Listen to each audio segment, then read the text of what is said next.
Hi யோஸ், இன்னைக்கு ரொம்ப பார்த்தீங்களா சரவண விக்ரம் உள்ள போய் என்ன சொல்றாரு, நாம இங்க இருக்கிறது வேற மாதிரி இருக்கு, வெளியில அவங்க புரிஞ்சுக்கிறதுலாம் வேற மாதிரி இருக்குன்றாரு. நீங்க உள்ள போய் மாயாக்கு சம்படிக்கிறது உங்களை மட்டும் அசிங்கப்படுத்திக்கல, உங்க தங்கச்சி, உங்க ஃபேமிலி, உங்களுக்கு சப்போர்ட் பண்ணாங்க பாருங்க, உங்க ஆடியன்ஸ் எல்லாரையும் சேர்த்து அசிங்கப்படுத்துறீங்க.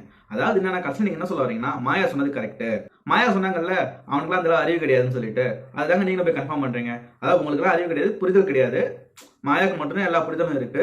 அதாவது ஆடியன்ஸுக்கும் புரிதல் கிடையாது, உங்க தங்கச்சிக்கு புரிதல் கிடையாது, உங்க ஃபேமிலிக்கு புரிதல் கிடையாது, யாருக்கும் புரிதல் கிடையாது. மாயா ஒரு ஆள் தான் கிரேட். சரவண விக்ரம் கொஞ்சம் பார்த்து பண்ணுங்க. நல்லா ஆக்ட் பண்ணீங்க, வடிவேல் கேரக்டர் சூப்பரா பண்ணீங்க. உள்ள இருக்கிறதுல ஒருத்தர் கூட தப்பா பேச ஒரே ஆள் நீங்க தான். அதுக்குன்னே உங்களுக்கு ஜென்னு நிறைய ஃபேன்ஸ் இருக்காங்க. ஆனா இப்பெல்லாம் போய் உள்ள அசிங்கப்படுத்தி அடுத்தவங்களுக்கு சொம்பு தூக்குறோம்னு சொல்லிட்டு உங்க பேரை கத்துக்காதீங்க. ரொம்ப கேவலமா இருக்கு நீங்க பண்றது. இதுனா யாராவது உங்களுக்கு சொல்லி கொடுத்து நீங்க இப்படி பண்றீங்களா, இல்ல நீங்க உண்மையாவே இப்படிதானா? ஒன்றும் புரியவே இல்லை.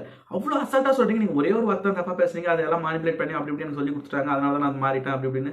என்ன சார் அவனுக்கு, நம்ம எல்லாரும் ப்ரோக்ராம் பாக்குறாங்க. இதுல நிறைய பேர் 24/7 பார்த்துட்டு அந்த கிளிப்பிங்கை கட் பண்ணி போட்டு அவங்கள பத்தி அவங்க எல்லாம் பேசிக்காங்கன்னு சொல்லிட்டு நீ ஒரு தண்டம், உனக்கு 5 ஸ்டார் வேஸ்ட், நீ எல்லாம் சும்மா வெளில வந்த உங்கள்கிட்ட பேசுறதே வேஸ்ட், சும்மா இங்க இருக்கிறமே உங்கள்கிட்ட பேசுறோம் அப்படிலாம் சொல்லியிருக்காங்க. அதெல்லாம் உங்க காதுல உள்ள அதெல்லாம் நீங்க பார்க்கவே இல்லை. இல்ல பார்த்து ஐயோ அது என்ன பத்தி இல்லை, வேற யாரை பத்தி பேசுறாங்கன்னு நினைச்சிட்டீங்களா? என்னப்பா நீ மாயாக்கு சொம்புக்கு உள்ள போற, ஓகே, நோ இஷ்யூ. ஏன்னா விஜய் விக்ரம் வெளில வராரு, அப்புறம் ஒரு சொம்பு தேவை இல்ல மாயாக்கு. எப்படி இருந்தாலும் மாயாக்கு ஒரு சொம்பு தேவை, அதுக்கு ஒரு ஆள் தேவை, அதுக்கு நீங்க உள்ள போறீங்க, கரெக்டுங்க, நியாயம். அதை ஒழுங்கா பார்த்து தூக்குங்க.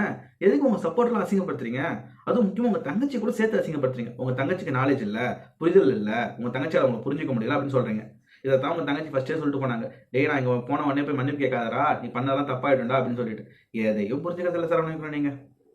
பிக் பாஸ் வந்து நிறைய பேர் பார்க்குறாங்க. அவங்க பார்க்கறதுலாம் என்னன்னா அவங்களோட அண்டர்ஸ்டாண்டிங்ல இது இப்படி நடக்குது, விஜய் டிவி இப்படி காட்டுறாங்க, நம்ம அதை பார்க்குறோம்னு சொல்லிட்டு. ஆனால் உள்ள வேற ஒன்று நடக்குது, பார்க்குறவங்களாம் முட்டாளு நீங்கள் சொன்னால் அப்புறம் எதுக்கு ப்ரோக்ராமை பார்க்கணும்? யாருமே ப்ரோக்ராம் பார்க்க தேவையில்லையே. அப்படி நாங்களாம் வேற மாதிரி புரிஞ்சுக்கணும்னா இப்போ ஒரு ப்ரோக்ராம் நடத்துறது வேஸ்ட் ஆச்சு. அப்போ உள்ள இருக்கிறதுலாம் வேற, நாங்கள் பார்க்கறதுலாம் வேறனா என்ன சினிமா படமா எடுக்கிறீங்க? அங்கே வேற ஒரு ப்ரொஜெக்ஷன் வச்சுட்டு நாங்கள் வேற ஒரு மாதிரி பார்த்துட்டு இருக்கிறதுக்கு சில படம்லாம் டீகோட் பண்ணணும்னு சொல்லிட்டு டேரக்டர் வேற ஒன்று சொல்ல நினைப்பாரு, நம்ம வேற ஒன்று புரிஞ்சு அப்புறம் டீகோட் பண்ணி சொல்லுவாங்க, இது இப்படிடா, இது எப்படி பண்ணணும் அப்படி அந்த மாதிரி ஏதாவது உள்ள நடக்குதா? நீங்க உள்ள என்ன பேசுறீங்க அதை எங்களுக்கு காட்டுறாங்க, இல்லை ஏதாவது எடிட் பண்ணி டிக் டக் டிக் டக் இங்க ஒரு வார்த்தை அங்கே ஒரு வார்த்தை எடிட் பண்ணி காட்டுறாங்க. என்ன சரவண விக்ரம் இப்படி பண்றீங்க? இதை பத்தி நீங்க நினைக்கிறீங்க? கமெண்ட்ல சொல்லுங்க.